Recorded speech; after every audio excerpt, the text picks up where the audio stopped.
Do they call you Mr. France or Mr. France? Yeah, we keep it professional around these parts. well, Mr. France? We keep it professional around I can these parts. say I can still maintain the Asian Daddy mantra. I think for this week. You can. You are still the Asian daddy. That's true. After last week's performance, I can only give you nothing but flowers. Welcome to this week's episode of the Brothers and Sisters podcast. Normally, Mike and I exchange brothers and sisters. Excuse me, it's not the Brothers and Sisters podcast, right? I don't see any sisters. So this is the if we were betting, man. Like I said, I'm getting inundated in podcasts that I host. Normally, Mike and I will exchange some riffs before we get into these picks, but I have to give him his flowers. Mike was 30-9 last week. There's no joking. There's no 76%. Yeah, something like that. 76%. I mean, the last 3 weeks, Mike and I have been hot. So for those of you who are watching and are participating, 77%. Sorry. Yeah, who are watching and participating, I hope you've been enjoying this run that we've been on, because this is why we do it. And this is the good time, right? When things are going well, this is where you want to do it.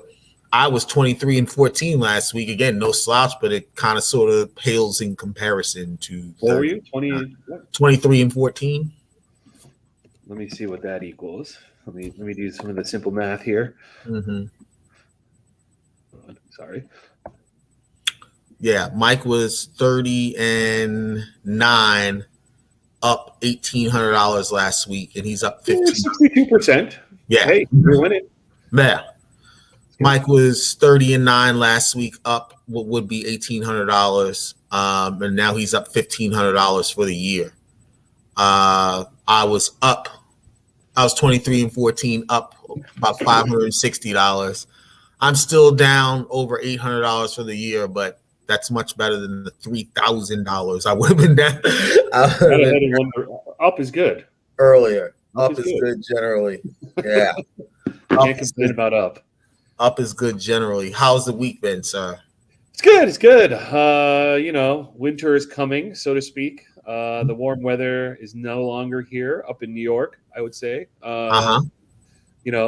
Interesting games, sports world. I mean, I tried to watch baseball. Couldn't do it. No. See, the ratings are way down. What do they expect? Houston. I mean, Atlanta's a big market team. I guess it's a nice little story. They haven't. I think Atlanta's the 10th largest market in the country. You know what's shocking is that of all those, like Atlanta had that run of 16 years in the freaking playoffs, one World Series. All those appearances, like 3 or 4 in the series, and they only won one. Yeah, one World Series. They got one. And arguably Cleveland should have won that, right?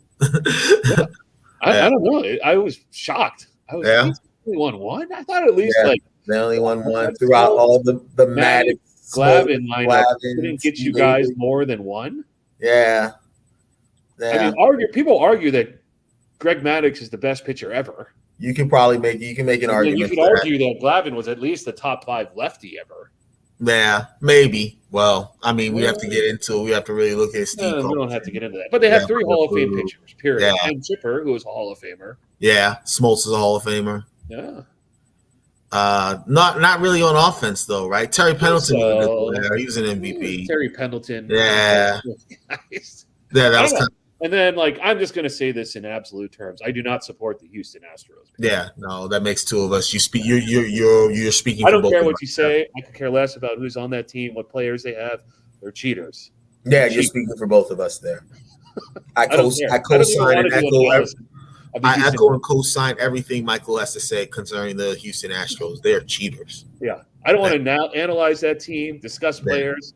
What are they? Cheaters. They're cheaters, and it's that simple. And they don't even acknowledge that they're cheaters. Or no, it's been acknowledged that they're cheaters. They won't accept that they won't have accountability on their own. No accountability. Yeah, no accountability.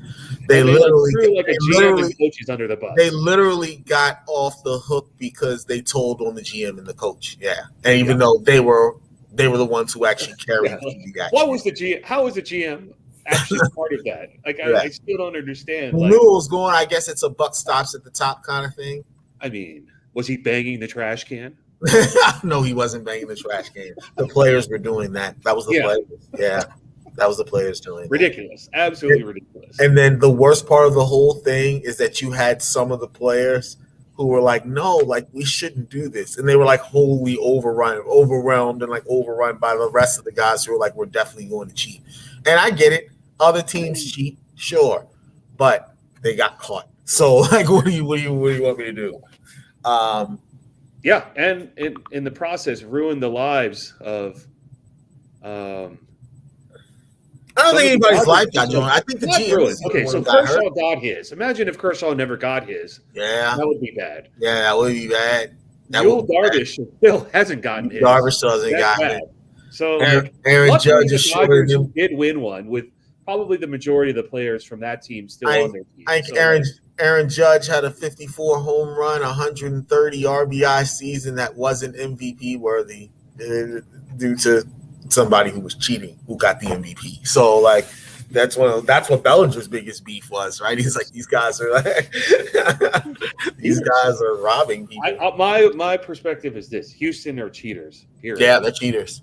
No need to discuss them. Who's on the team? Cheaters. I got a great message last week saying somebody really enjoyed the podcast. Karn did. Shout out Karn Campbell. Oh. He's been watching the pod and like he enjoys it.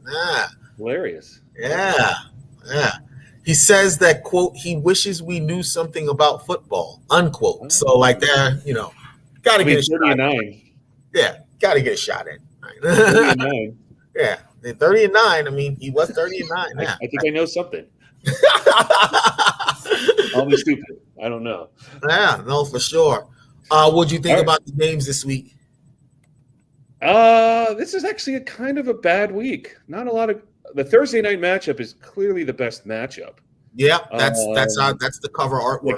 I mean, that sounds stupid to say, but like that's obviously the best game of the week. I mean, Tampa, New Orleans.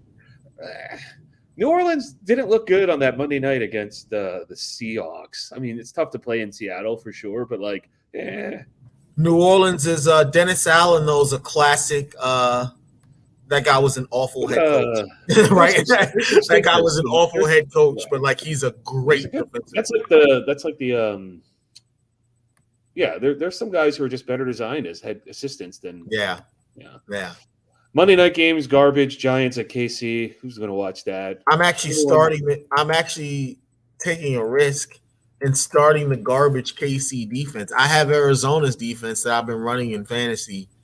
Arizona's the leading fantasy defense points-wise. But they're playing Green Bay, and I just don't know. Fantasy's been weird because of all the injuries to the bye week. I mean, last week I started John Ross. Yeah, that's tough.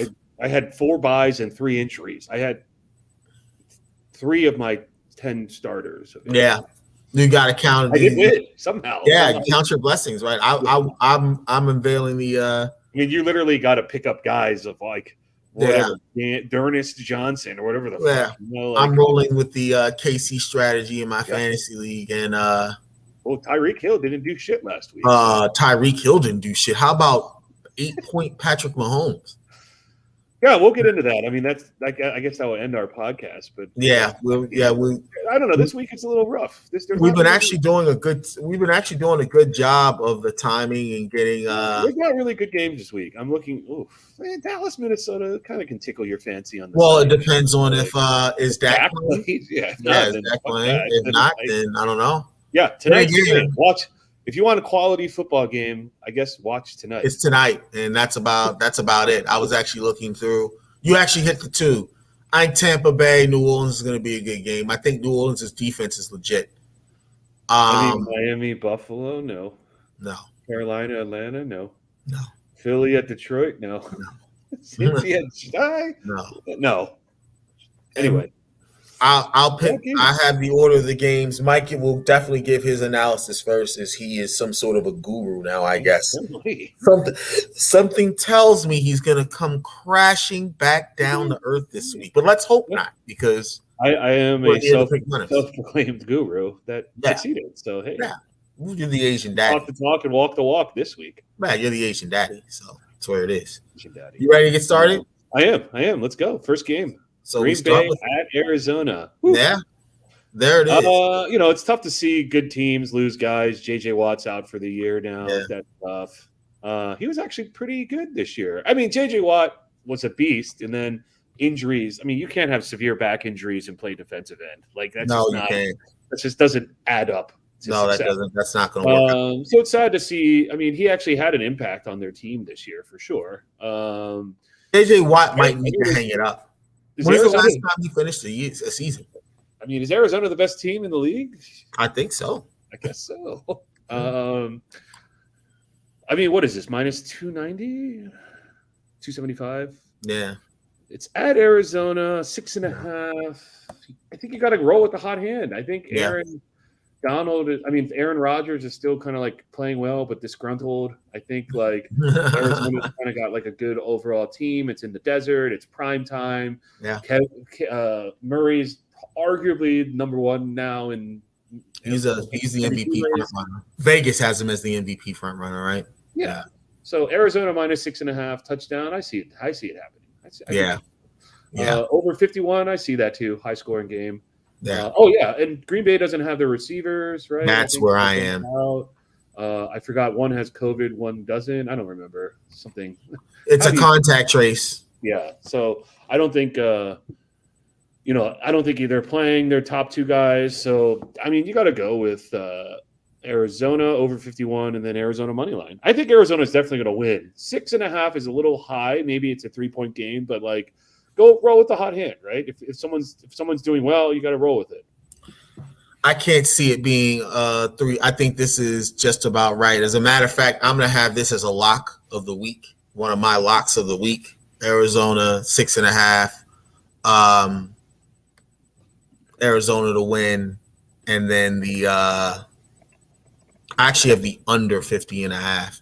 And the reason why I have the under is due to Green Bay missing their top 3 receivers. I'm not sure how many points they're going to score, but in the criteria that I use, it's all Arizona. Rushing. I think it's more like Arizona will run up the score. Can Green Bay keep up? Yeah, and Green Bay, they're not a high-scoring team, even with Devontae Adams. True, but I feel like Arizona will just score. Yeah, Arizona does like to score. We'll find out. Hey, this is not an exact. But it's kind of sort of like the Houston game last week, where we actually both picked the under and it worked out though. Arizona's defense may be legit, Maybe it just might be. Their linebackers are not big, but they're super athletic. I think they've also lucked out that typically tougher teams like the Niners and Seahawks are going to have down years this year. So that's 4 games that they should win versus maybe like a typical 2-2 split. Rams they beat already, so like who knows? Apparently, though, there was talk in NFL circles, right? We both know people who are in NFL circles that people thought the Cardinals would be good this year. Yeah, I could see that. I mean, they got a lot of talent on offense. They were good last year. They just collapsed, right? Yeah. Like the moment got. They won that like miracle. The Hail Mary game, right? They were 6-2. They finished 2. Yeah, exactly. They just fell apart after that. Nah.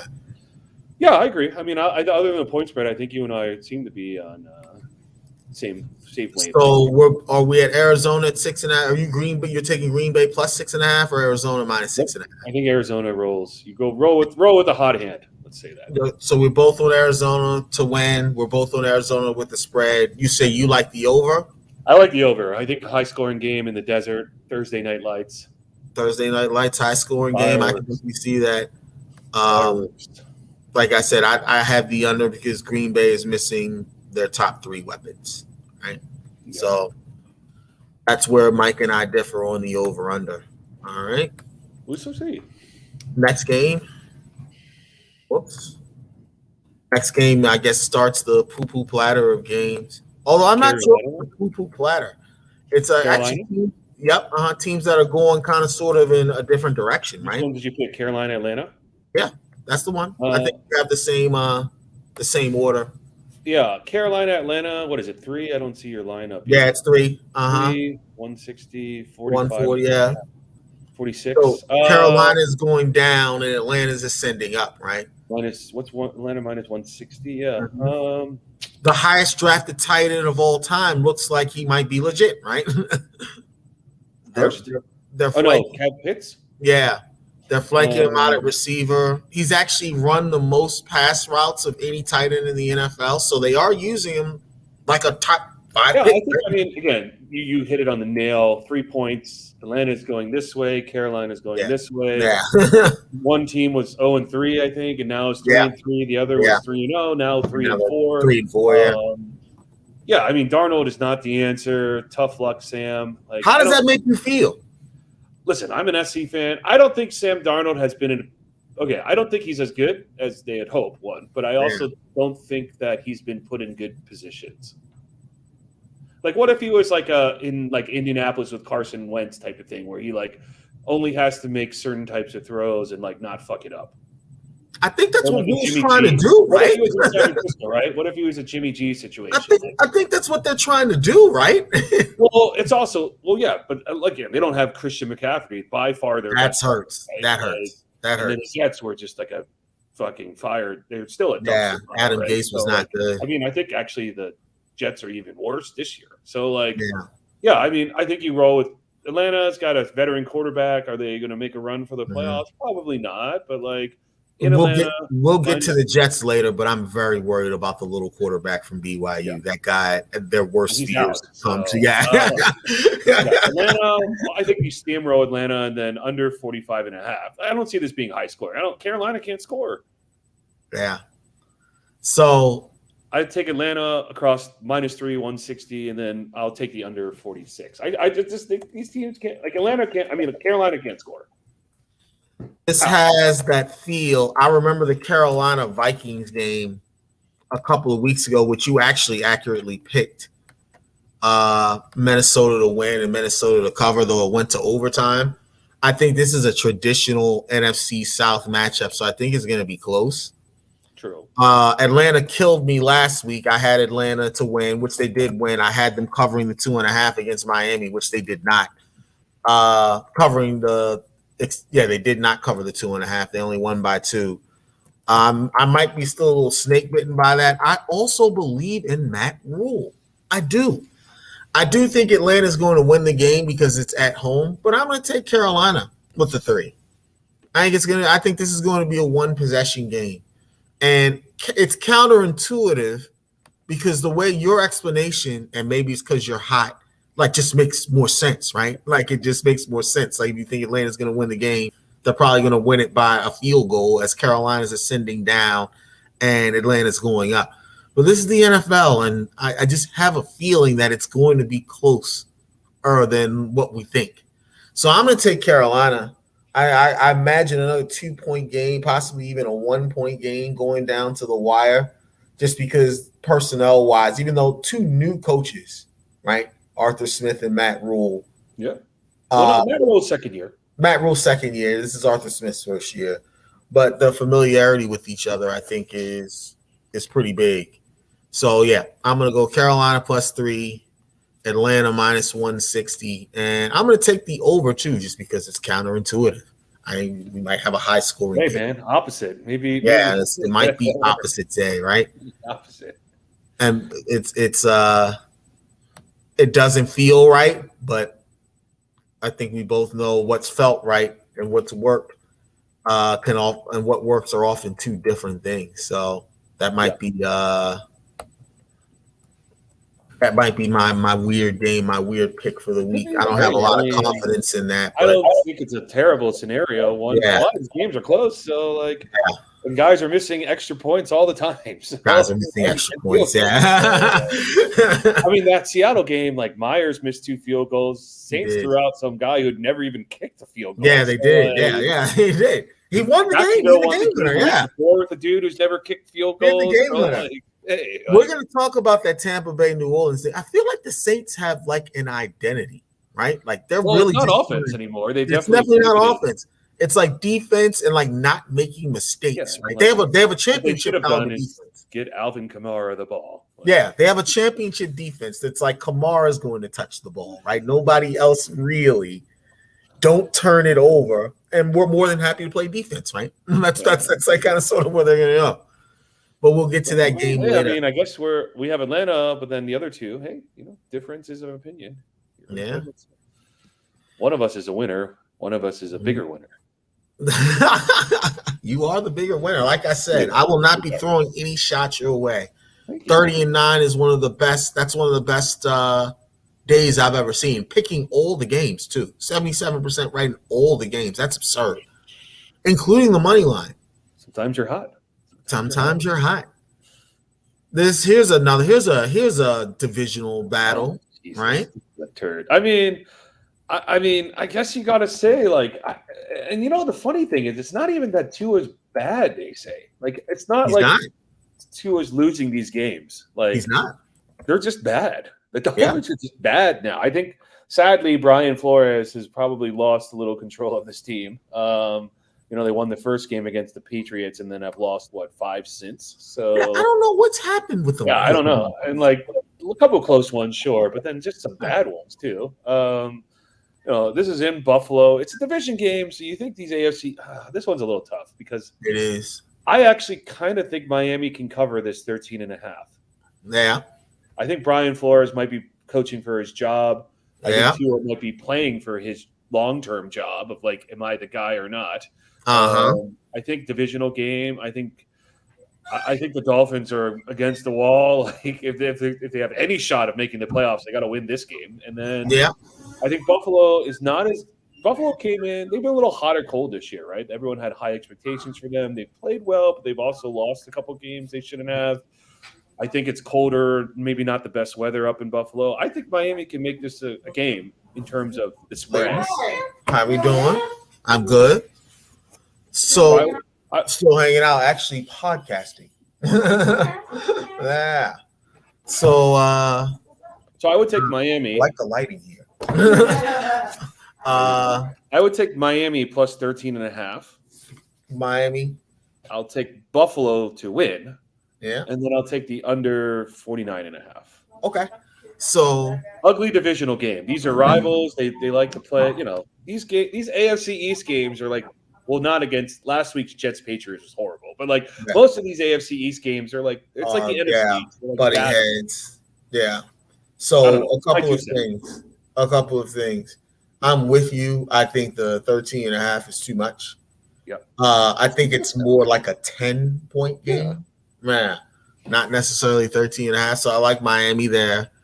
I would not be surprised if Miami made it closer than 2 scores, though, because as you said, this is a rivalry games generally, and it's not like teams. It's not like it's in a lot of cases, one team is clearly better than the other one personnel wise. It's just that they know what each other is going to do. So a lot of it is familiarity with scheme, familiarity with personnel, even though personnel might be better on one side. Buffalo's clearly better than Miami. Oh yeah. But there are a lot of factors that you're saying that they're in. I think the Miami Dolphin players really like Brian Flores, right? And so. I don't think he's lost control of the locker room, but he's lost control of the team. The team, it's the actual circumstances. Yeah. Right.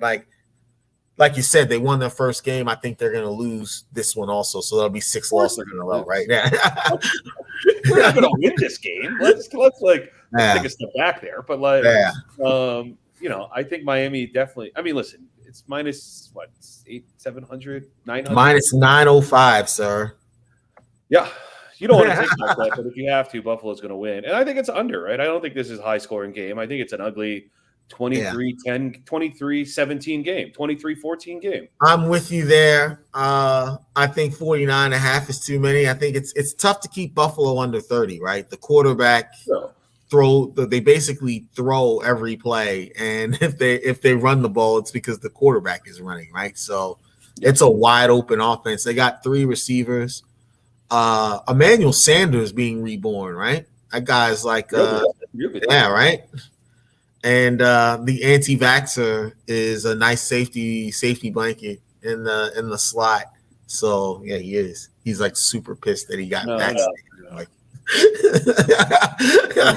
No comment. So I'm wholly with you. I like Miami plus 13.5. I like Buffalo to win, and I like the under 49.5 also. There we go. Yeah, so we're is that the first game we're in accordance in? I think we're all lined up there. Concordance. We had dissension over the spread in the Carolina-Atlanta game and some dissension in the over-under in tonight's game. But otherwise, yeah, we're in accordance there. The next one, Asian Niners? Daddy. Niners? Here it is.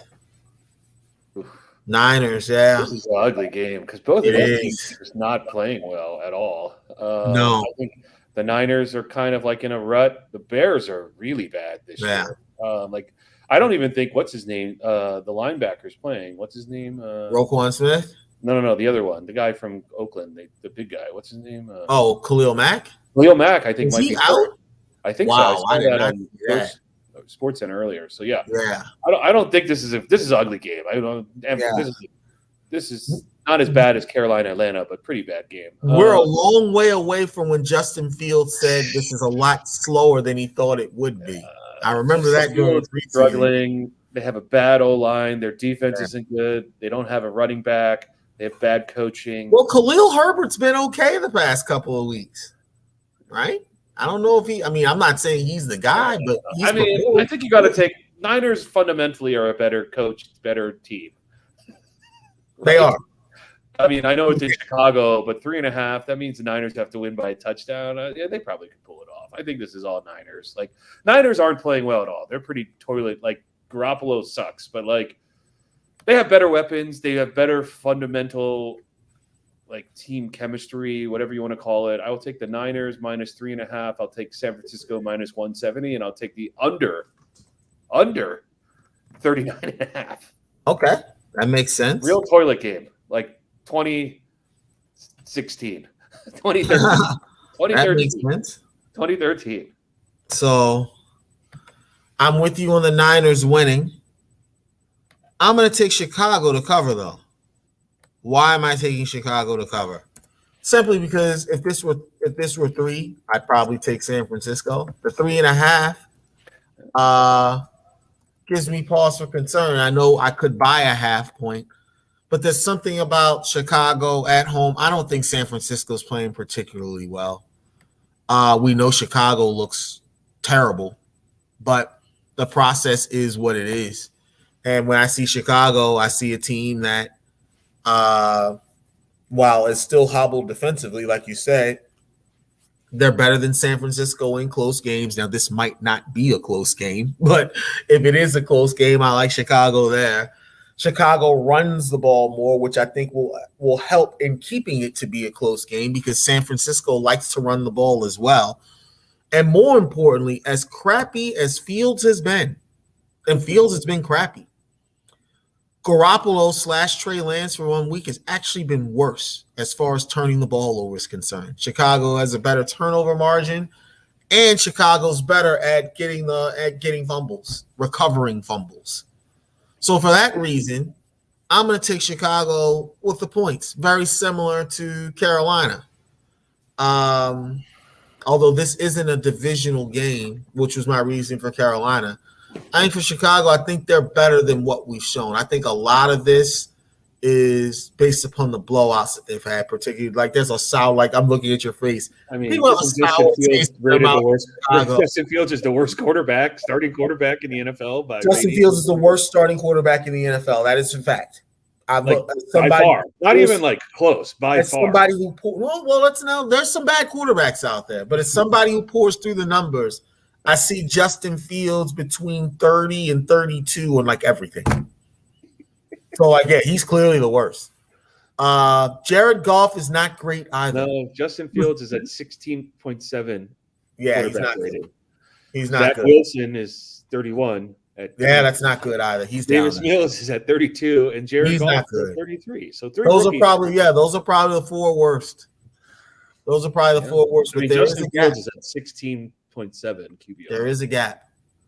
There's definitely a gap. He's definitely struggling.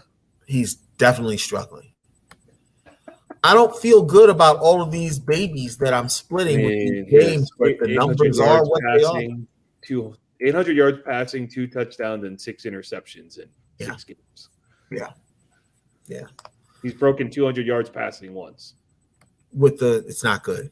No. they had a chance to win 2 in a row, and people were like, "Oh, this is our guy." And then Has not rushed for a touchdown either. They said no, he he was hasn't. I think teams are taking that away from him. I Obviously, mean, listen. I don't even want to bet this game or even watch this game. But like, we have to pick. I pick every game, so go with the better team. I think. Going with the better team doesn't. I mean, we disagree, but like this is just a toilet game. So. What's interesting, what I'm seeing here is with all this baby splitting, it's tough to get wins like that. Have like consistent wins. So I end up depending upon a lot of over-unders to put me on the top of games. Last week, you had, I think, every single late game. I think the last 5 games, the 4 o'clock games, the Sunday night game, and the Monday night game, you were 3-0. You picked the spread, the money line, and the over-under correct. That's how you win. So. Yeah. I mean, the Colts had a nice game. Yeah. And we both picked that one. Yeah. We both picked that one. I think that was easy to see. Are we doing the AFC East, AFC North battle here? It's the AFC North battle, man. There it is. It's a hard game because Pittsburgh's coming off a bye. Cleveland's obviously doesn't have their starter, but Case Keenum is not garbage. It's in Cleveland. Cleveland probably is the better team. 3.5 is a little iffy. Is Baker going to give it a shot? I don't think so. I heard Baker was going to get the harness on and give it a shot. Shit, I don't know. I hope not. I would take Cleveland by that half point, 100%, just to cover yourself. Cleveland money line, sure. If it's only 3, Cleveland's going to win. I like Cleveland. I think Cleveland's a wild card team. They have good defense. The running backs are a little banged up, but they threw Dernish Johnson in there, and he had 100 and a touch. So like it doesn't. They got a good offensive line. Yeah. So like they invested well, right, into how to win, and hey, so Cleveland minus 3.5, under 42. Cleveland minus 190. Okay. Yeah, so for Cleveland across the board, and the under, right? Yes. You had the under San Francisco, Chicago too. I got to make sure I input these right. Because I'm going to re-release the. I can also email you my sheet. So. Oh yeah, after we're done, I'm going to release the picks so they'll already be on the site so people can check them out themselves. Yeah, I mean, so for me, obviously, so that's why it's a little dicey. Yeah, I like Pittsburgh coming off the bye. That's where I am. I like the 3.5. Also does it for me. I think this is a classic AFC North game. I think it's a field goal game, which is why I'll take Pittsburgh plus 3.5. I do like Cleveland to win, though.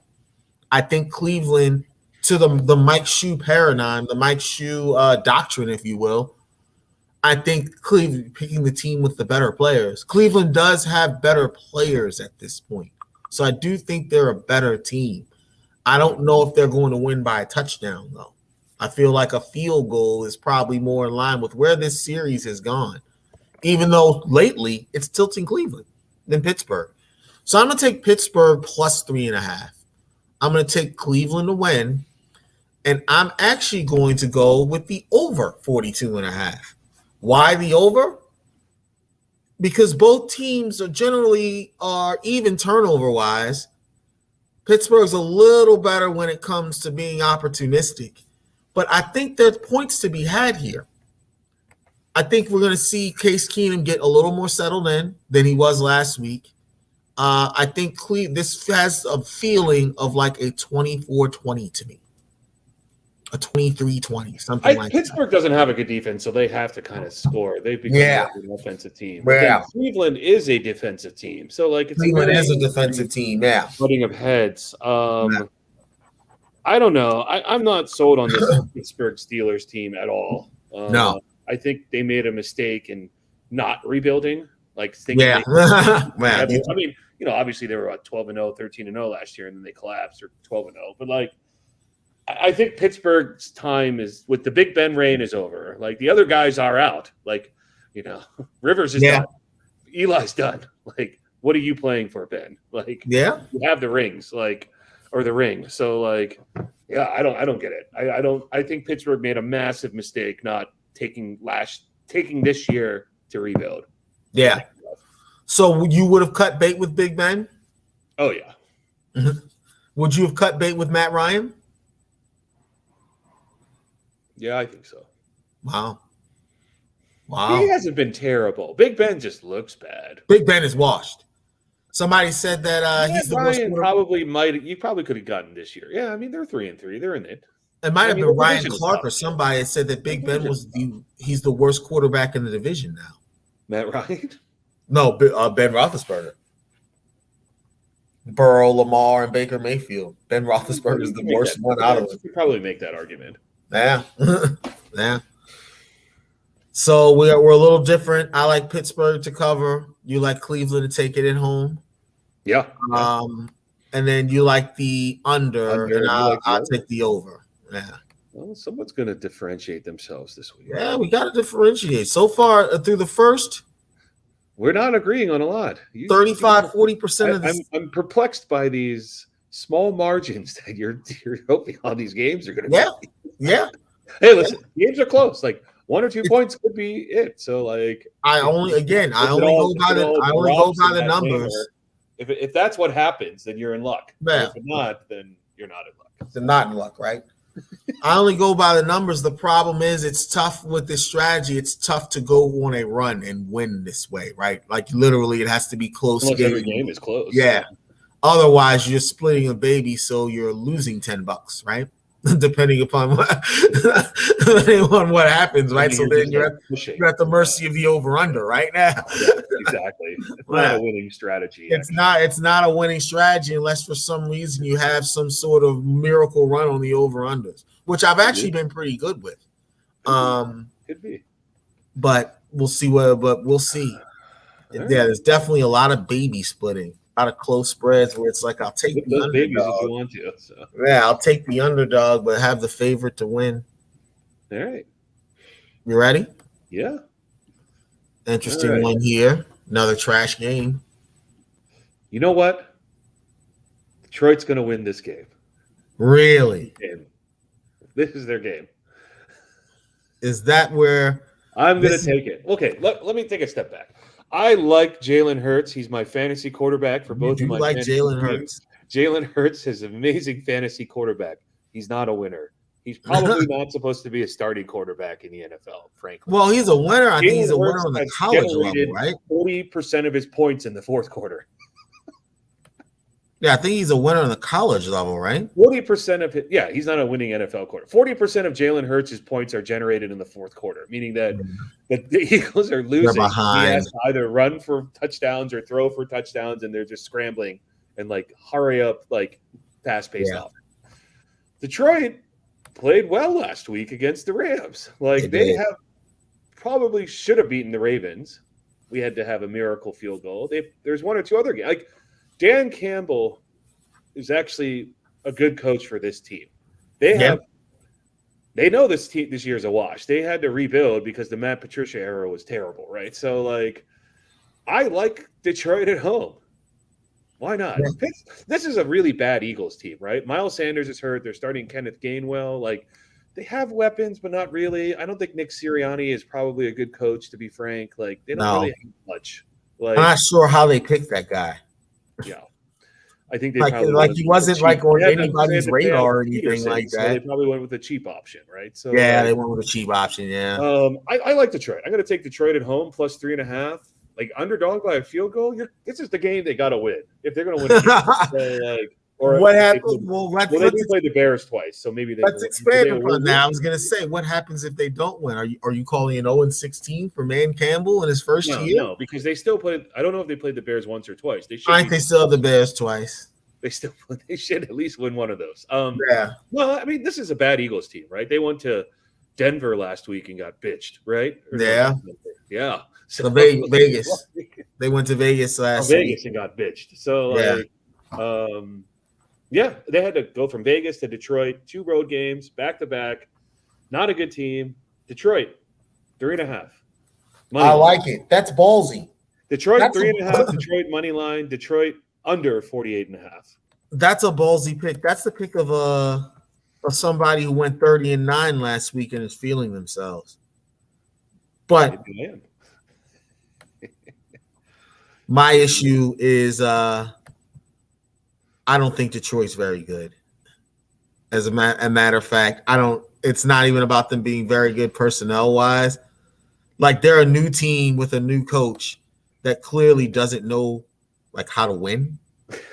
Well, he hasn't yet, so no, he hasn't won. That's he true. He hasn't won yet, but he has been a head coach in the league before, and it wasn't a very good stint. No, I mean like temporarily for the Dolphins for a couple yeah, years. It wasn't a very good stint there either. I don't know. I like that Detroit pick. That's intriguing to me, Michael. But I'm gonna go with Philly. I'm gonna go with Philly with the spread. I'm gonna go with Philly to win. And doing my over/under calculation, I landed exactly on 48.0. So I'm not gonna pick an over/under because it would just what am I doing? Like I'm gonna leave that alone. I literally landed on 48.0. So the over/under, I'm not gonna pick this game, but I like Philly with the spread, and I like Philly to win. I just think they're better than Detroit. I don't know what Detroit has going on. I like DeAndre. Better is a loose term, I think. In this, it's about. I mean, both teams are terrible, but like, yeah, I'd rather if I don't actually see where the Eagles are significantly better. I mean, I think Hurts is better. I think Hurts is better than Goff. I like Rager and Devontae Smith more than I like Amon-Ra St. That's another USC guy, right? Amon-Ra St. Brown and Khalif Raymond, maybe? I think Khalif Raymond is the I mean, listen, the Lions are competitive, though. They're actually competing. They are competitive. I mean, they lost I do like DeAndre Swift. DeAndre Swift looks like he's the real deal. They were competitive last week. They were competitive last week. Granted, building momentum. Granted, I mean, building last week they played like it was the Super Bowl, though. Like, building momentum. Yeah, there was a Super Bowl. I mean, there were onside kicks. Small blocks. There were onside kicks and fake punts. They're like up and away. They're trying. They're trying. Yeah, there were onside kicks and fake punts. I don't know. Pick the Eagles. This is the week that I'm surprised that you're picking against the Eagles. Our audience doesn't know you've been a closet Eagles fan. I had a Mike Mamula jersey back in the day. Yes, you do. Yeah. I do have a Mike Mamula jersey. You do have a Mike Mamula jersey. No, I mean, listen, I'm not going to necessarily say I was a Peterson fan. I think they had to get rid of him, but like the Eagles are not in a good spot now. Like this is a bad hire. This is like not the quarterback of the future, though he's an amazing fantasy quarterback. So like, I'm not listen. If Jalen Hurts scores touchdowns and I lose this pick, but Jalen Hurts scores fucking 4 touchdowns, 2 of them rushing, I'll fucking take it. Michael, we don't want to tell our audience that you'll be okay whether you lose a pick that they're depending on because of your fantasy team.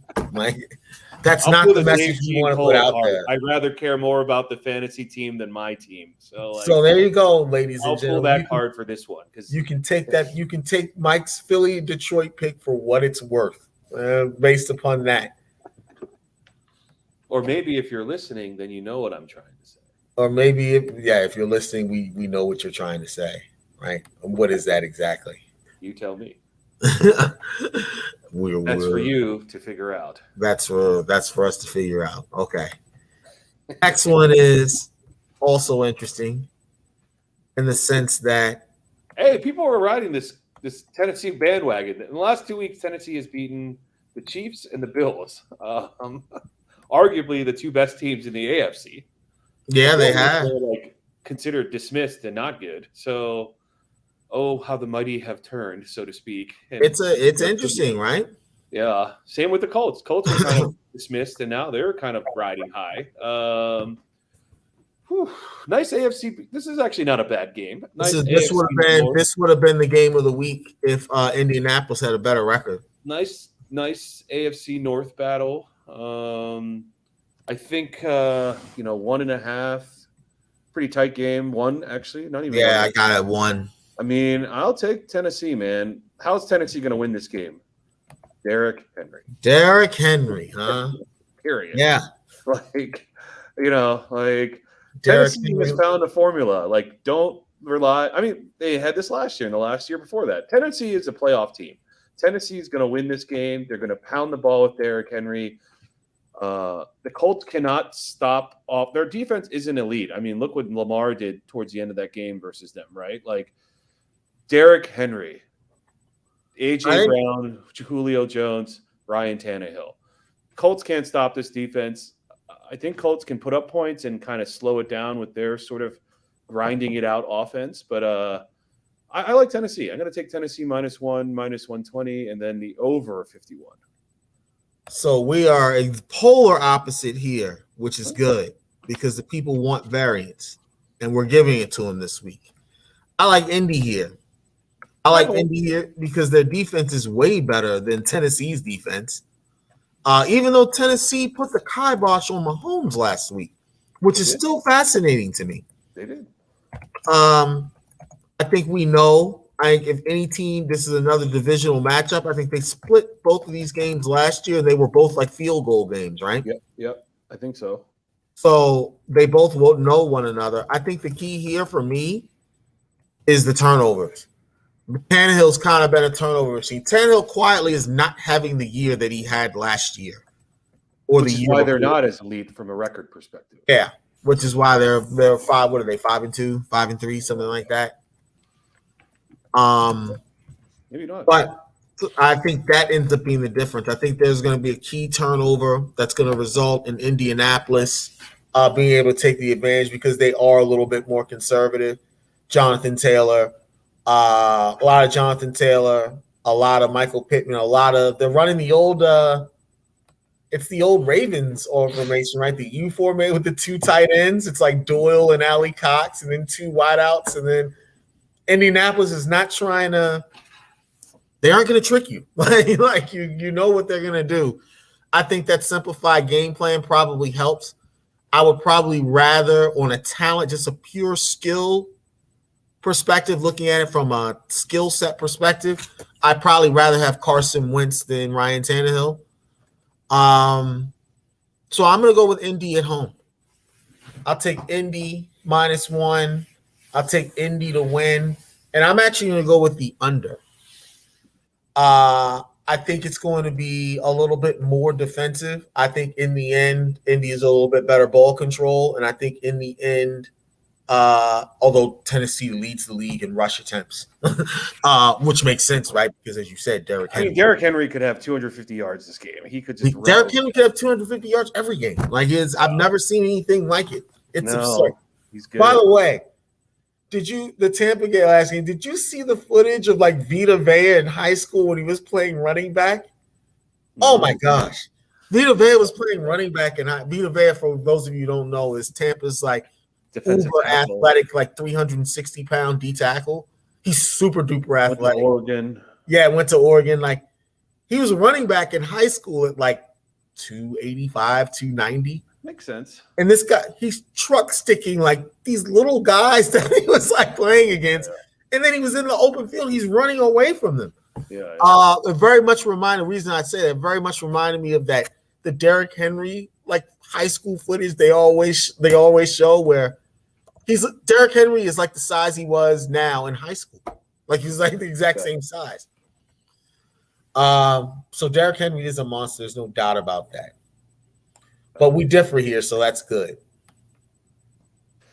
Hey, man, these are close games. Well, you never know. So speaking of, and we can transition to, we would say close games, then we transition to this one. Rams and Houston.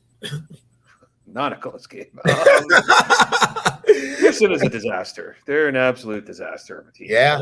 They hired a bad coach. Their best player's not playing for them. I mean, they just traded away Mark Ingram. Yeah, JJ Watt said he felt sorry for bad. He said he felt sorry. He said it's a shame what's happened to it.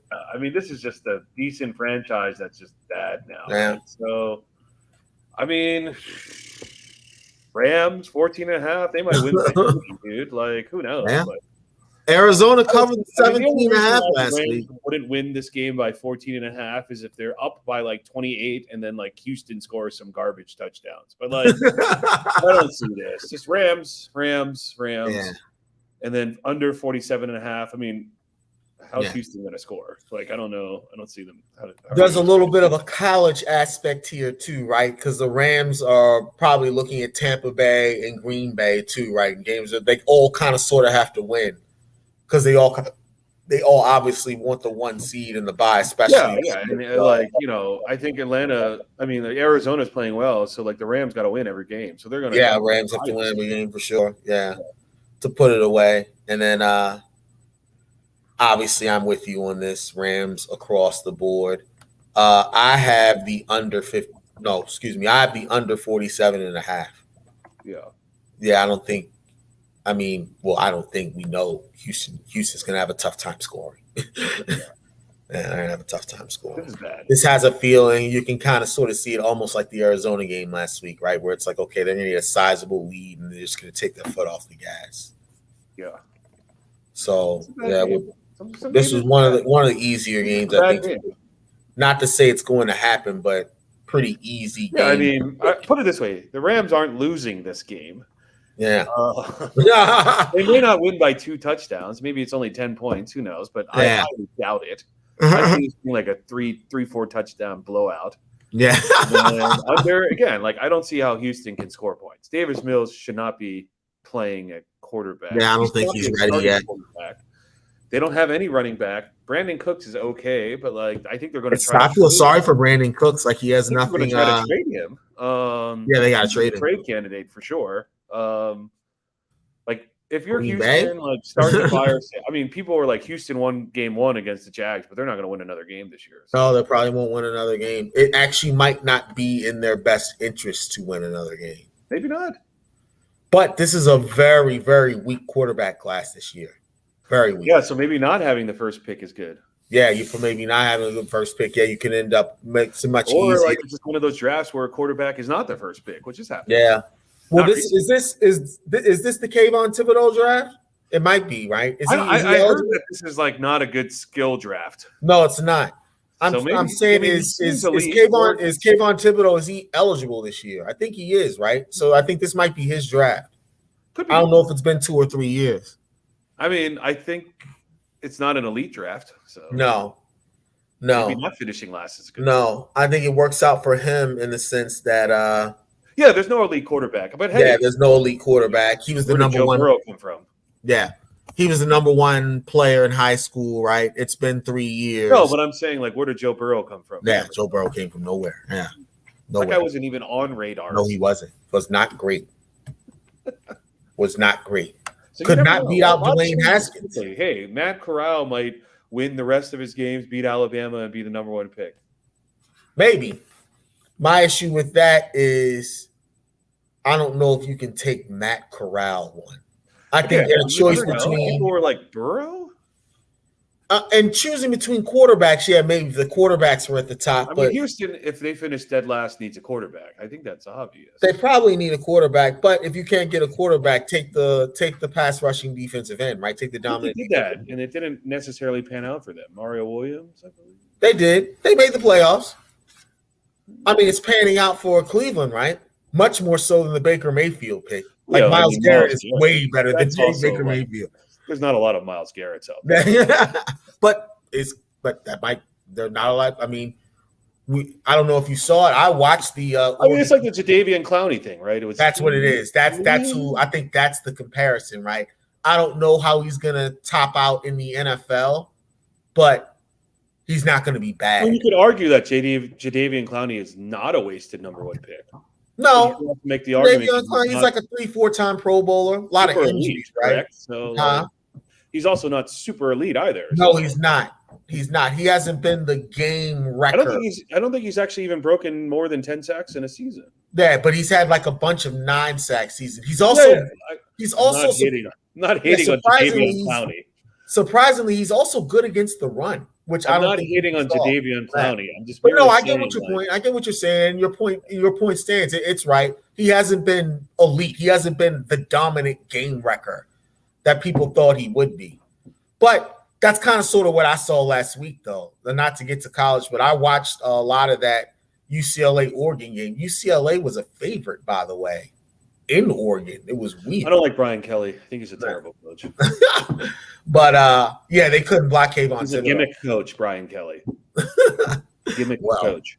He put it on your Trojans last week. No, they haven't played yet. Oh, you mean last year? Yeah, no, Notre Dame and USC played last week. Well, not Brian Kelly, Chip Kelly. Sorry, okay. Yeah, I was gonna say I'm not a Chip Kelly fan. Sorry, Chip Kelly. I was gonna say Notre Dame and USC. My bad. Maybe you're trying to block it out, but they played last. No. USC's bad. That's why they fired their coach. Yeah.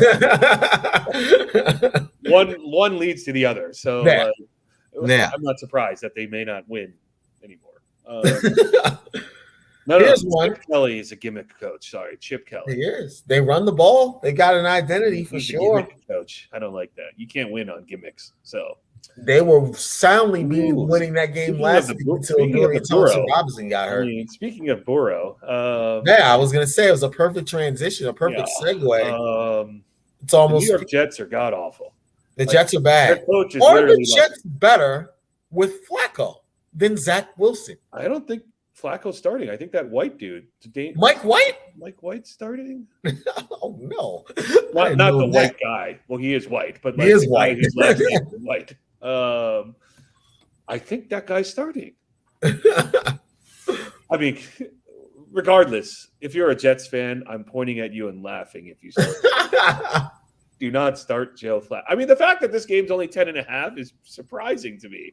Yeah, the Jets could use Kayvon Thibodeau. The Cincinnati Bengals are good. They whooped, crushed the Ravens last week. Ravens badly. They beat the Ravens badly. I thought that was going to be in Baltimore. Yeah, I thought that was going to be a defense 13-10 at halftime. I was like, okay, this is going to in Baltimore. They dominated the second half in Baltimore. Yeah. So 10.5. This game should be at least 14. Hop on this game. Cincinnati's crushing them.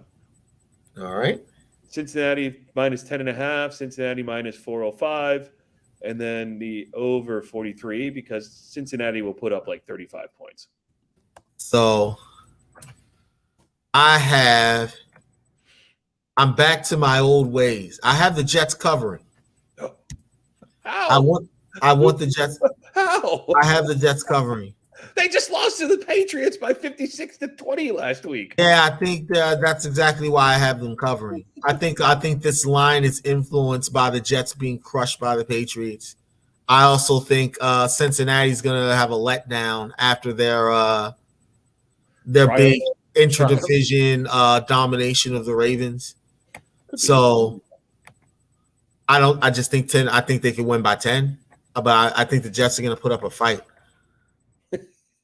I like Robert Saleh.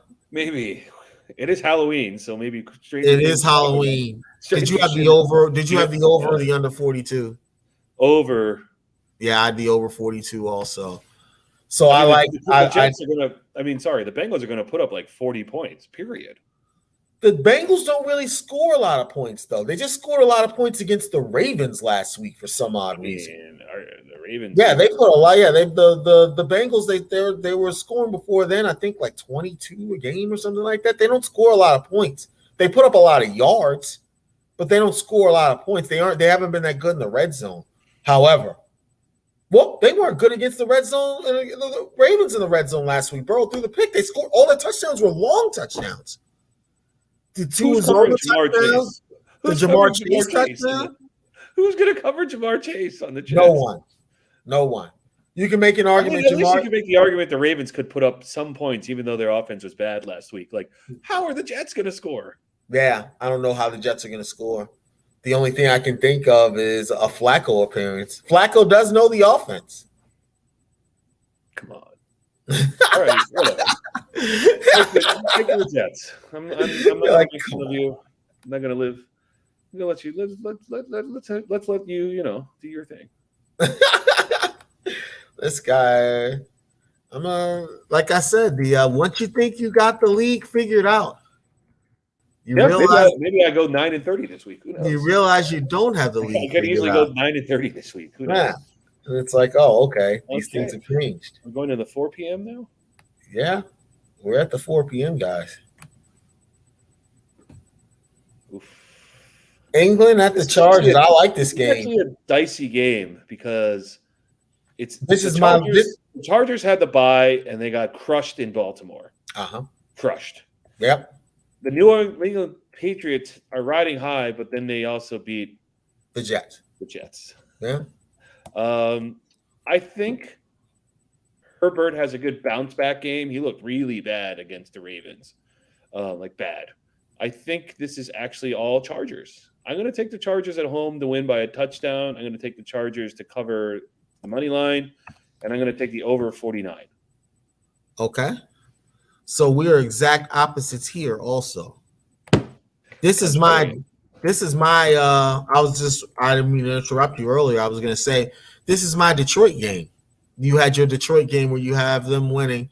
I have New England here. I like New England to win. I like New England to cover and New England to win.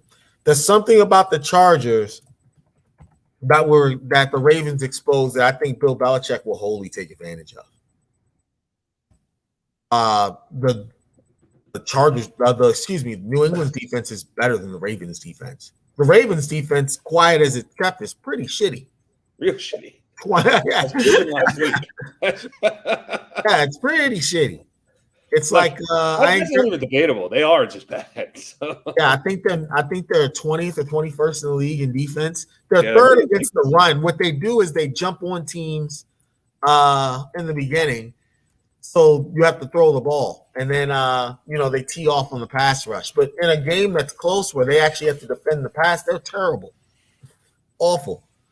Mac Jones has shown that he is by far the best rookie quarterback. Like by far. Yeah, but that's not saying a lot this year.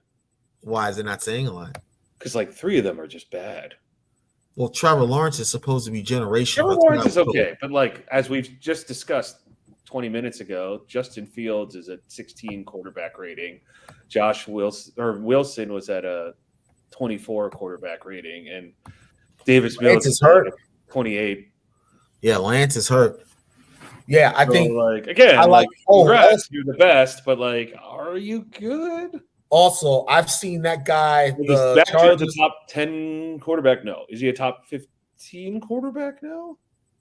I don't know. I don't know if I would say that. The numbers don't really put him there, but he's the best rookie quarterback. Also, but that's like saying you're the smartest dumb guy. Maybe. But he's ready. I've seen. Would have made that more PC, less PC. Mac Jones showed me a lot in the Dallas game a couple of weeks ago, where he and Dak were kind of battling back and forth. That was great. Also, Brandon Staley, the Chargers coach. I've seen that guy work up close. I've seen him make poor decisions that worked out the Kansas City game, and he's like, "Oh yeah, I will continue to make these poor decisions," and then they're actually still poor decisions. Even though it worked the Ravens game, right? 4th and 3 on your own 20, first quarter. You probably want to punt that, right? You don't. True. I think their coach is a little rogue. Yeah. I think he likes to go rogue. I think poor coaching. That game probably should have been. I think the Ravens easily won and should have won that game, but a little closer. I think it got a little out of hand because of the poor coaching decisions. And I think we may have seen an inflection point last week with Belichick. You see him going for it on 4th down more and stuff like that. He rabbit ears, right? He hears the criticism. They're like, "Are you too old and conservative?" They played the Jets, and the Jets are bad. The Jets are bad.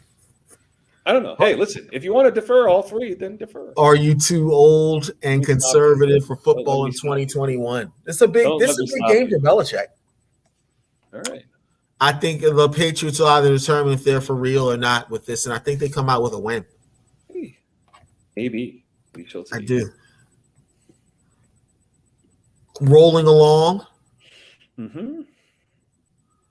This is a toilet bowl now. It actually wouldn't. You wouldn't have thought it would have been, at least as far as one of the teams are concerned. But unfortunately, we were talking about how bad the Jets were. At one point, the Jets were rolling with Geno Smith, weren't they? That did not work out. Oddly enough, the Seahawks were still in that game that They Monday. were.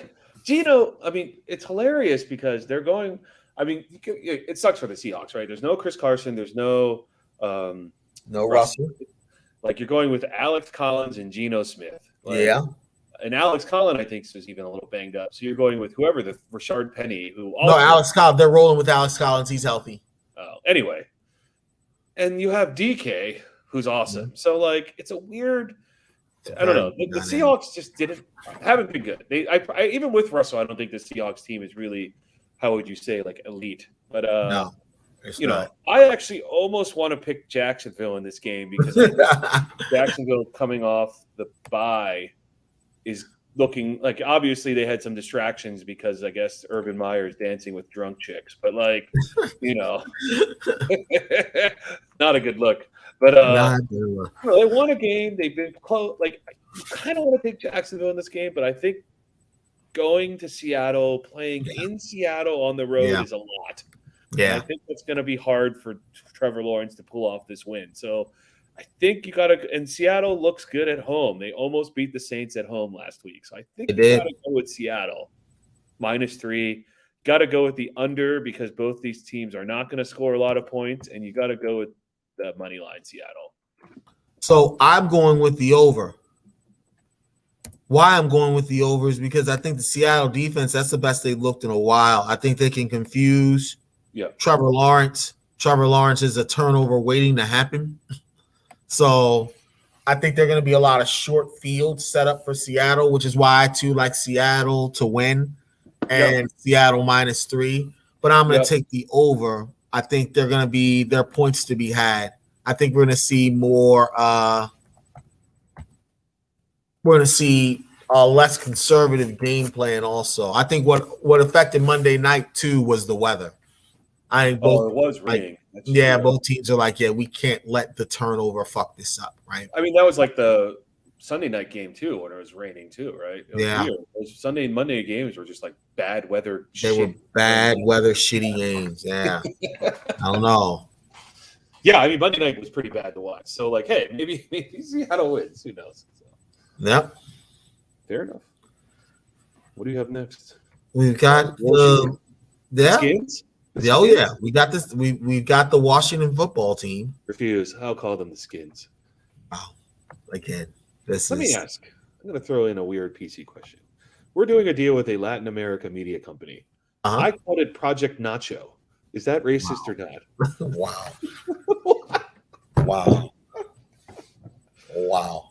What is it? I mean, why did you choose Project Nacho? All the names you could have chosen. Why did you choose that? This is kind of funny. Because it's kind of funny, right? Will you laugh? Are you laughing or not? I am laughing. I'm also incredulous that did you get any pushback from that? I mean, you are the captain, so I guess they kind of sort of have to roll. I did not say this out loud. I said this secretly to people. Where are we calling it Project Nacho? And what did they say? I mean, people laugh, but then we do live in a PC world, so they were like, no, we can't when I worked in technology, we were buying a large Japanese company that never happened, and we called that Project Samurai at the time. Wow. Jesus. This was back in 2008 or 9, though. So Jesus. Is that also racist? Jesus. So hence on the same guideline. I obviously won't call it Project Nacho out loud, but I think it's hilarious. I obviously won't call it Project Nacho out loud. Okay. Only you know what? That's actually a step. That's That's actually what the advice I would give to anybody in the workplace, right? It's like you can be racist, like just don't be racist out loud, right? If you're like, hey, I've said it in a Slack channel, but that's fine. People curse and say other weird shit. Like I can't. Project Nacho, come on, it's kind of funny. If you want to be sexist, you can be sexist, but just wait till after Project Nacho. Right? Anyway, Project Nacho, huh? Yeah. I mean, okay.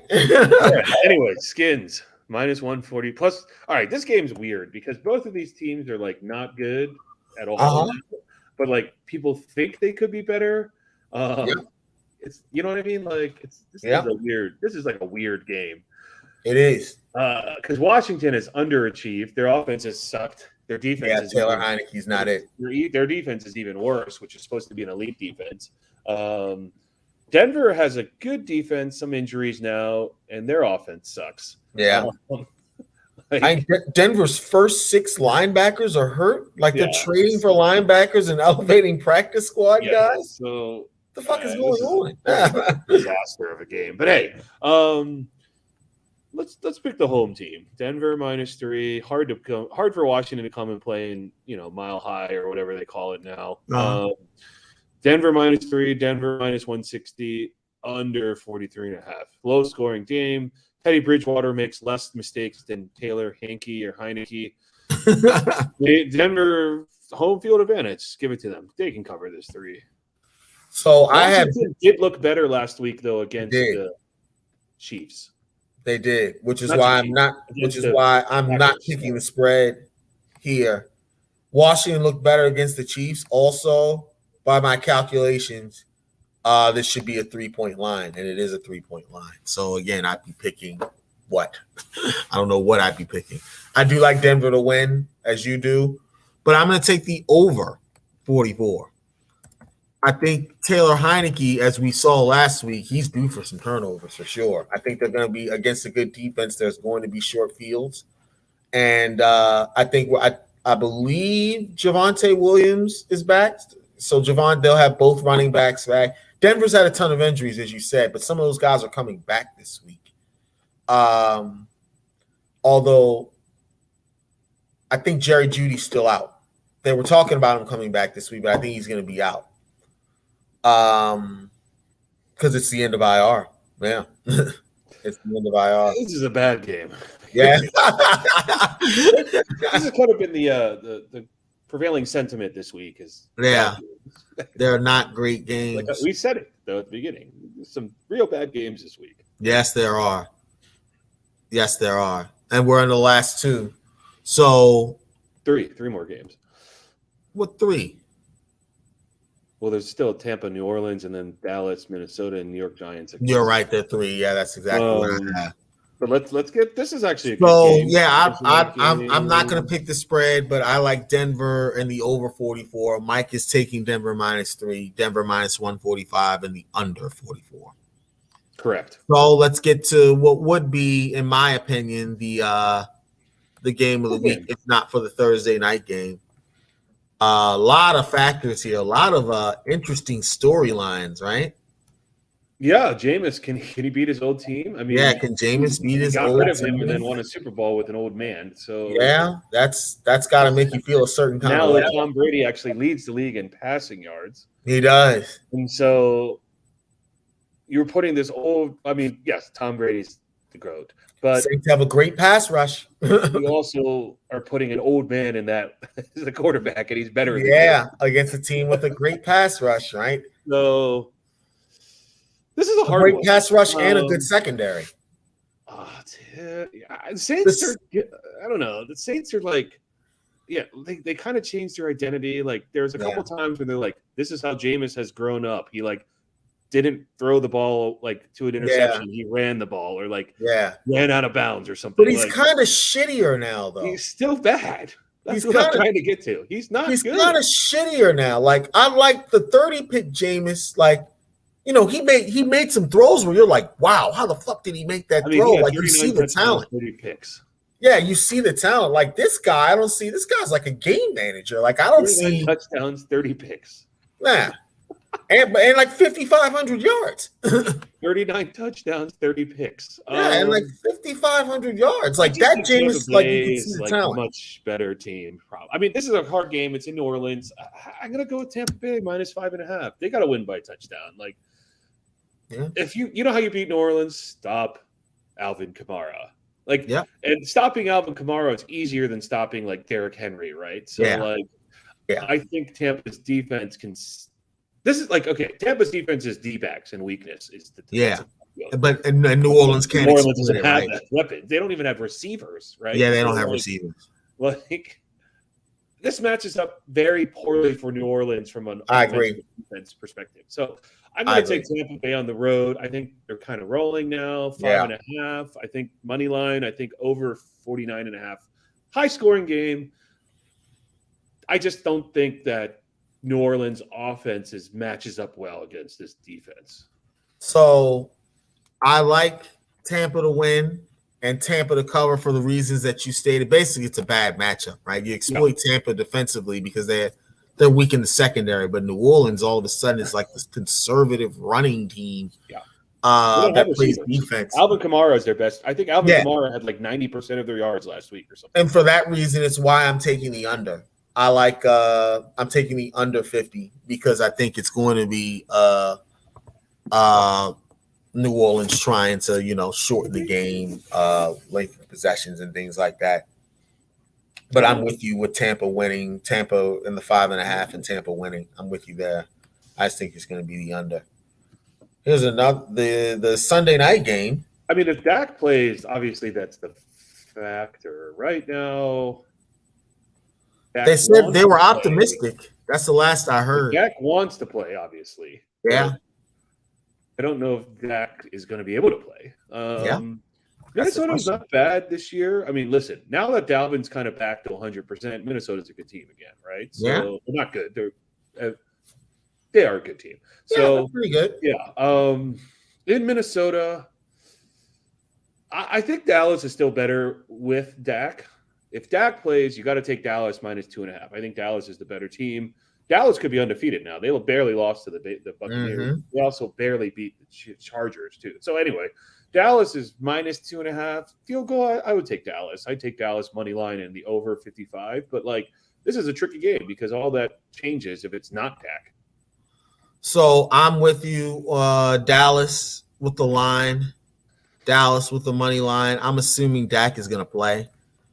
I'd actually be shocked if Dak didn't play, only because Dallas is in that Tampa Bay, Green Bay, Rams category where they're all racing for the 1 seed, right? True. I like the under 55. I think 55 is way too many points in this game. Mm-hmm. Dallas's defense is really good. People don't see it that way, but it is. And Zimmer's a defensive coach. I think he's going to have some wrinkles set up. So I'm with you on Dallas with the money line and Dallas covering the spread, but I differ on the over-under. I'm going to take the under 55. Yeah, fair enough. I like the dome, high pace, high scoring, throwing the ball, checking the ball, good receivers for both teams, high powered running backs. I see this being like a race. Yeah. Maybe not. Yeah. Last one. Oof, this is a turd of a game. I don't like the New York bias that just because the Giants and Jets are in New York, they should have primetime games. This is a clear example of why they shouldn't. Granted, you cannot predict that the Giants would be bad this year, but the Giants are really bad this year. It's tough because if they had all the guys not injured, I think they could be okay. But Saquon, Kadarius Toney, Kenny Golladay, I think they say they may play this week, but I still think it's up in the air. I don't know. Listen, the Chiefs aren't playing well either, but this is a good week for them to kind of get back on track. Like last week. As hot as you have been, all of your losses over the past 3 weeks have been betting on the Chiefs. Yeah. KC -10 is home. Yeah. I mean, this is the Giants are bad. So the Chiefs -10, Chiefs to win, and then -4, whatever, 500, 450. Yeah, I mean, it's just hard. I still believe in the Chiefs. I don't think they're that bad, and this is a bad Giants team. So I'm going to take 10. I'm going to take 2 touchdowns. I'm going to take KC to win. I'm going to take under 51 and 52 because I don't see how the Giants can score points. I'm with you on the under. I'm with you on Kansas City to win. I think the Giants are going to cover the spread, though. Kansas City, until they show me that they aren't going to turn the ball over 2 times a game, I'm going to assume that they're going to turn the ball over 2 times a game. Also, they're shown no ability to run the ball or stop the run. The Giants are better than both in that, and the Giants are better than the turnover battle. When I see a team that is better at running the ball, better at stopping the run, and who turns the ball and limits their turnovers compared to the other one, no matter the personnel, like I'm going to assume it's going to be closer than 2 touchdowns. So I'm going to take the Giants plus 10, Kansas City to win, and I'm with you on the under 52. More games this week. There were less teams on bye this week. There was like an extra game, or I think 2. We got about 10 minutes left, Mike. What's on your agenda? What's on your mind? I think it's ridiculous that coaches are losing their jobs because they won't get the vaccine. We talked about this last week. You started to broach this last week. I will also say this again because I think Brian Harsin, the Auburn coach, is still up in the air at this point. How is this spilling over? 20% of the New York Fire Department might have no jobs on Monday. Yeah. Listen, I understand. You got some issues. You're a little scared of results. It hasn't been proven. I fully understand that. But like, science is science. And apparently I read this article that, the Nick Rolovich thing was ongoing for a while. It wasn't like that last week. He's like, I don't have it. No. That guy was a wild card.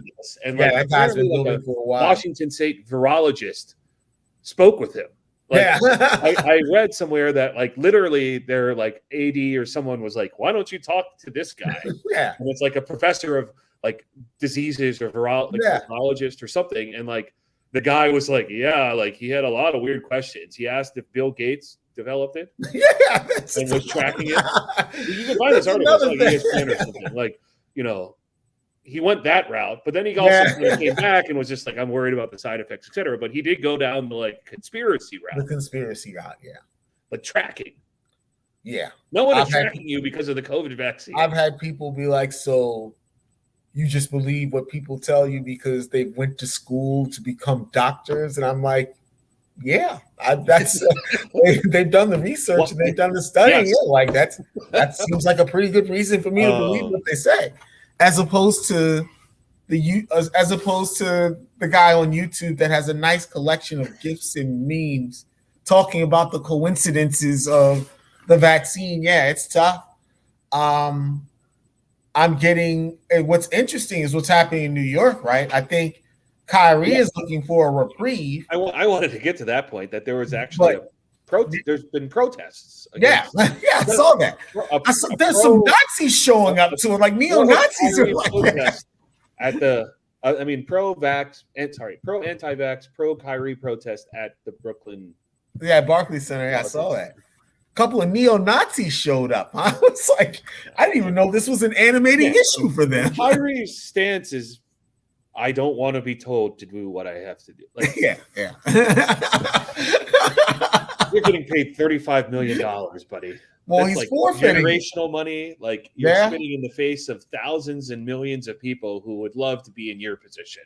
He's forfeiting $196 million. The extension was on the table, waiting for him to sign. And like, it's like his principles on being vaccinated during a pandemic. Because he doesn't want to be told what to do. Yeah, he doesn't want to be told what to do. Yeah. I don't. Hey, man. You're gonna pay me $190 million. Yeah, tell me whatever the fuck you want. Somebody said $196 million. I'll drink a bucket of vaccine. Daily. Yeah, easily. Yeah. I will chug it. For sure. Yeah.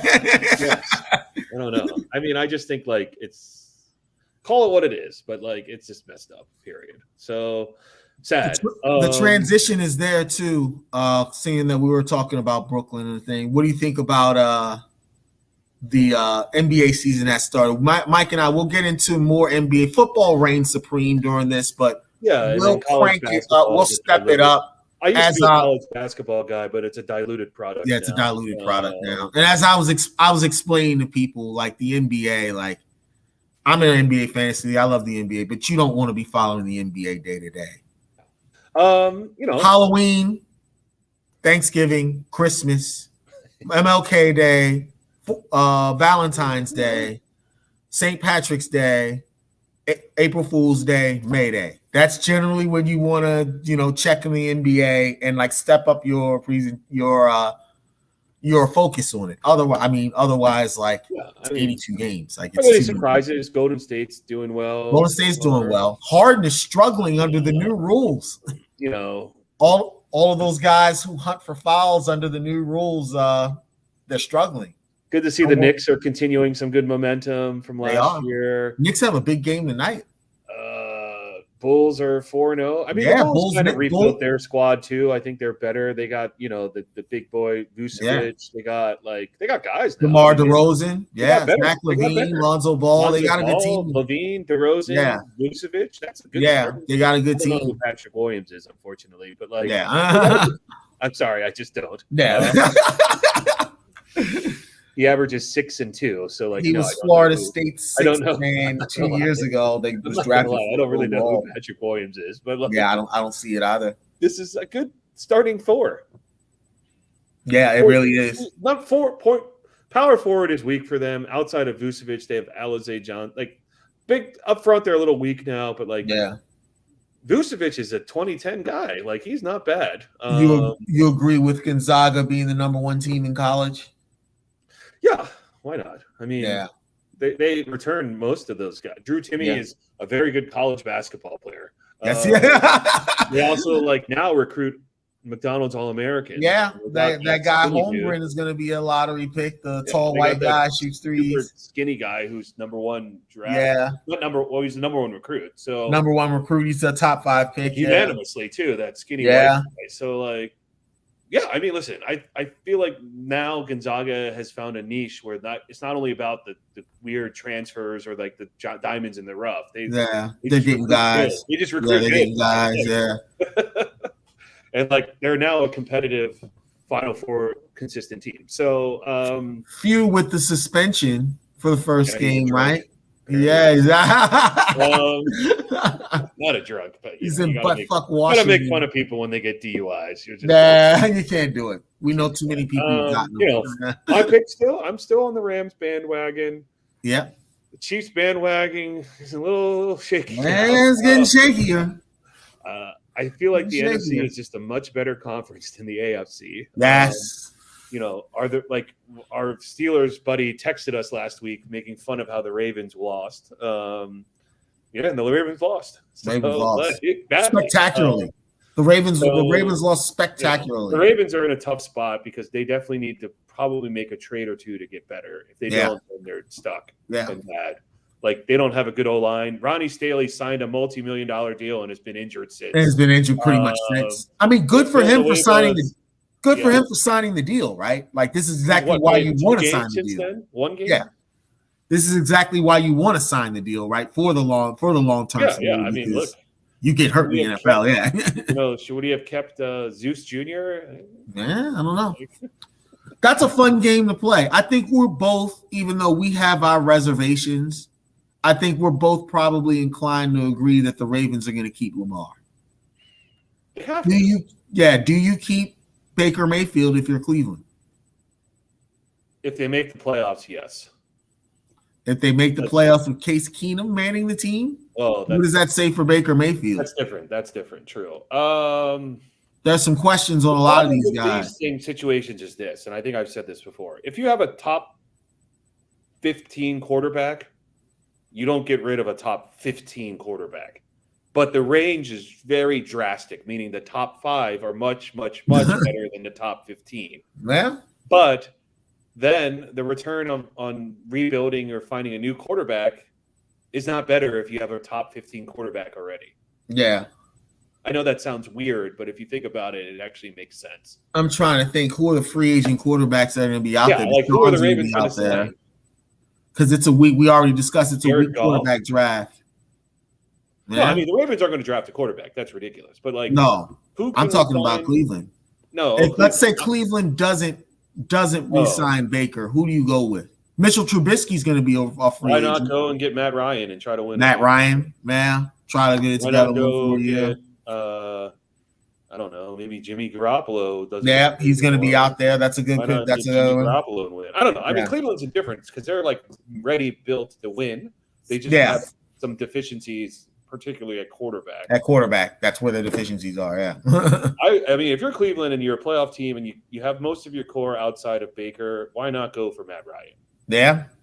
It's for 1 year. Yeah. It's an improvement. It's a step up. Yeah, and maybe that's a Super Bowl team, possibly. Yeah. Yeah. Ravens are not in that situation. We're stuck with Lamar. No. He's too popular. The numbers. He has a legitimate case. Yeah. To be like, pay me. Yeah. So like you gotta pay him. And then if you don't, who are you gonna get? Yeah, exactly. The Ravens can't improve. Like I'm trying to say, if you have a top 15 quarterback, you can't improve your situation. No. Drastically. No. You can get better, but you're not going to improve by leaps and bounds. Yeah. Like you're not getting Aaron Rodgers. You're not getting like. No. I mean, why not Cleveland? Aaron Rodgers might be a free agent quarterback. Okay, but like you're not getting Dak. You're not getting Dak. No. Nope. I mean, I guess you could get Deshaun now. You can get Deshaun. He's going to be out there. That's probably the wild card, right? But I guess there's some things that guy has 20 women who are saying that he molested them. Yeah, there's some things that come with Deshaun, man. That's just not good. That's like I don't know. That's probably a longer conversation though. Like I'm not sure if we're in the Ray Rice like you can't sign that guy mode anymore. I think this kind of the pendulum. Apparently not. And the reaction, the pendulum's kind of swinging back. I mean, Kareem Hunt plays. He kicked the girl. Kareem Hunt. I think he kicked a pregnant woman in the stomach. I think that's what he did. No, she wasn't pregnant. I think she was just like a. Oh, maybe he did too. Yeah. He has a history of kicking. Kicking. Yeah, I don't know. I don't know. I mean, like, there's a lot of damning evidence for all these guys. I mean, Deshaun, again, 1 or 2 might be not true. 20? Yeah. 22 across several different states. That's a pattern. Yeah, that's a pattern. And it doesn't make any sense that you would be getting your own masseuses as a professional quarterback in the NFL. Like, they give you those, right? Curious to know why he decided it. And then you're getting them off of Instagram? It doesn't. You're taking a weird route there. But, yeah. Something is amiss. Yeah, something's afoot for sure. But yeah, I mean, listen, I think at the end of the day, we're 8 games. This is week 8. Yeah. Couple teams already had buys. Yeah. On 7 or 6 games. Yeah, I mean, the season's shaping out a little. I think, are the Rams my pick still? Yes. Are the Cardinals legit? You got to say yes at this point. You got to say yes. Are the Tampa Bay Buccaneers legit? Of course. Are the Saints good? Yeah. Packers legit? Yeah, Packers are legit. Yeah. I mean, the Packers have been in the NFC Championship game the last 2 years. And Dallas. The NFC has 5 teams with 1 loss. Dallas. Yeah. I mean, New Orleans is probably not up there, but Dallas, Green Bay, Tampa Bay, Rams, and Cardinals are all arguably legitimately. New Orleans is probably the 6th team in the NFC now. And then, like, the 7th is like. Yeah, I don't know. There's 6 playoff teams, so that's it. If those are the 6 teams that are in the playoffs, that's a hell of a playoffs in the NFC, right? It is. That's a tough division. But the AFC is like, I mean, obviously, I guess you have the Bills. For the Tennessee, Baltimore, Buffalo. Who's in the West? The Raiders? I guess, yeah. Yeah. Chiefs still. Yeah, and then there are a bunch of teams for those last 2 playoff spots, like a ton. The Browns. There are a ton of teams for those last 2 playoff spots. Yeah. Being the Bengals? The Bengals? Burrow looks good. Burrow to Chase. If you're bad enough and your picks actually work, you're going to be good. Like, yeah, you're good. That's what's going to happen. It's like why the Niners are good, right? They were bad. And they got Bosa, and now they were good the next year and made the Super Bowl. So, like, Burrow is good, Mixon is good, Chase is good. Yeah. Yeah. Tyler Boyd isn't bad. No. Burrow, Mixon, and Chase are all first-round picks, all top 10 picks. Yeah. No, not Mixon, but Burrow and Chase. Yeah. Yeah, Burrow and Chase. Yeah. Still, there it is. Like, at some point, you're gonna get good if some of those guys hit. Yeah. The Royals were shitty for 10 years, right? They had 10 years of first-round picks. Then it's like, hey, like some of these guys are panning out. Yeah. 1-1, but could have won 2. So yeah, some of these guys are panning out. Yeah, I mean, listen, this is like what the Orioles are hoping for. So, That's as the Orioles saying, like it's what you have to hope for, right? I mean, you would we hope talked about like, that. The Orioles, so Mullins, Mountcastle, Means, like they and Hayes. That's 4. Keep those 4. They're all right. Yeah. I mean, I think that's it. I mean, listen, it's Adley Rushman's gonna. Yeah, you gotta hope Rushman ends up all right because that's your catcher. They still need a shortstop. They got the center fielder. You gotta hope the catcher develops. No, they gotta get a shortstop. It's always been the Orioles' Achilles heel. We don't have pitching. No.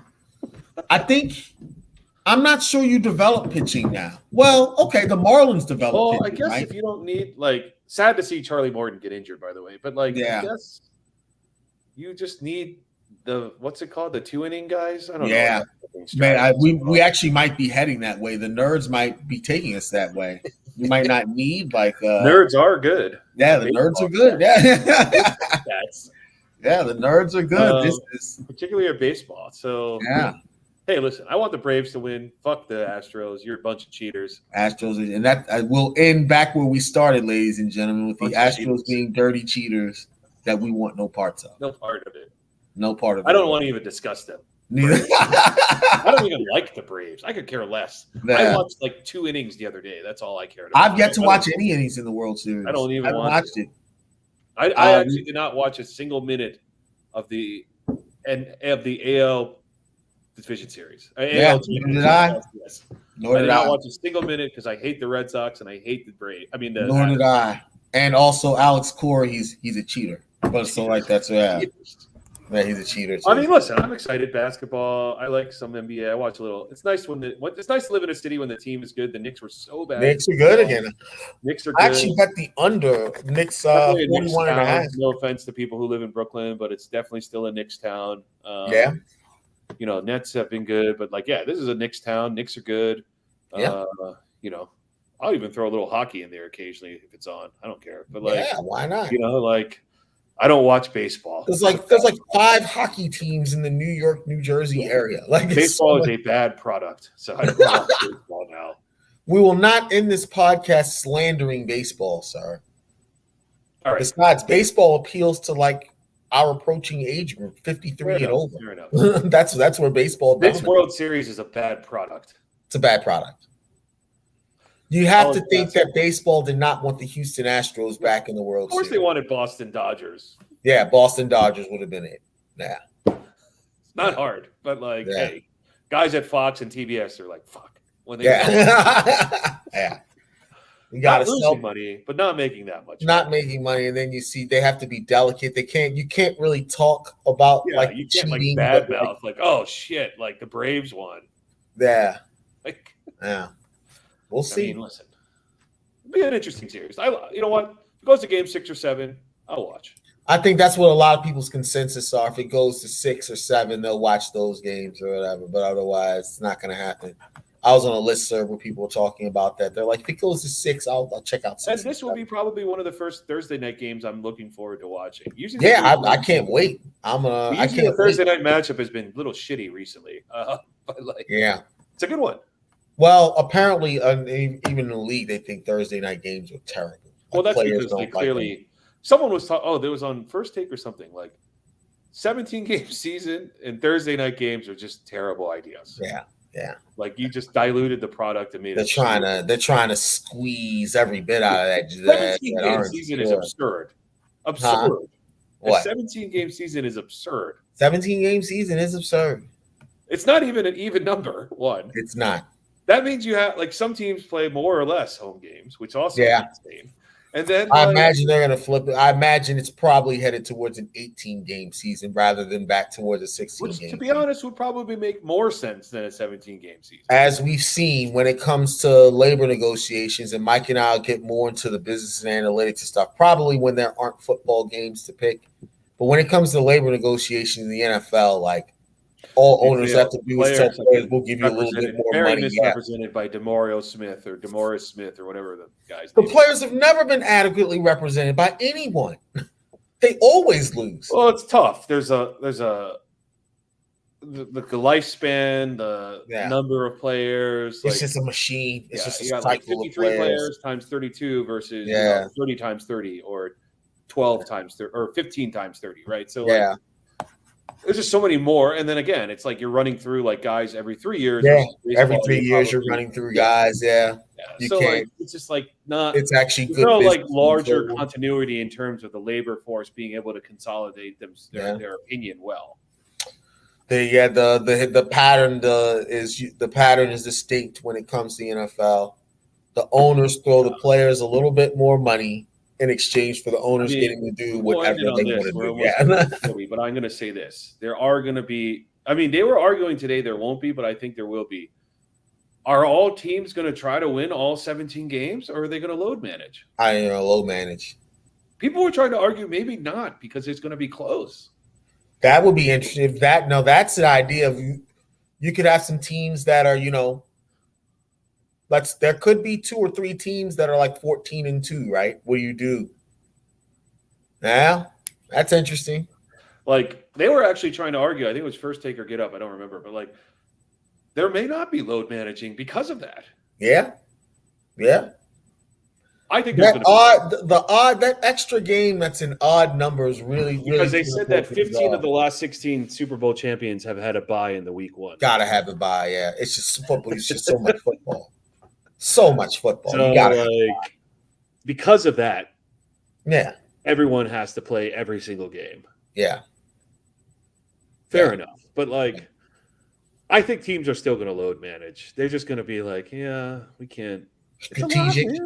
Look at the injuries now. It's evident that the game and the injuries are piling up. That it's a violent game. All these, even NBA, right? Think about it. I was like, an 82-game season for large men running up and down a hardwood court is not easy at all. Very tough. You can understand the argument why they load manage in the NBA, right? So, how is the NFL any different? It's not. These are issues that we'll get into, obviously explore more as football goes on and then eventually ends. And last year, Mike and I just kind of called it quits after football season. I think we're going to keep this going. We're getting some pretty good feedback from people. So, apparently. We'll get some I'm still going to roll with the Chiefs-Rams, though. Screw it. I was Chiefs-Packers, and, Packers look good. The Chiefs look like the weak portion of that now, but we shall see. I'm going to keep the faith. Chiefs. All right. Well, we'll see if Mike can pick 75%. Hopefully I don't flip it and finish 9-30. Who knows? Maybe. But it seems like we're on a good run, so let's ride this streak. Winners. Yeah. Winners. That's it. Winners. Everybody, thanks for tuning in. Thanks for watching. The old podcast will be attached to the write-ups. Our producer's working on that now. That's why, but the live stream, obviously, you get us every week, usually Wednesday or Thursday. So until next week, Michael. Have a good eat. Happy Halloween. Have a good weekend. Happy Halloween. You are the captain now. So I'm the captain. You are the captain. Take care, everybody. Are you going to stop recording? I'm going to.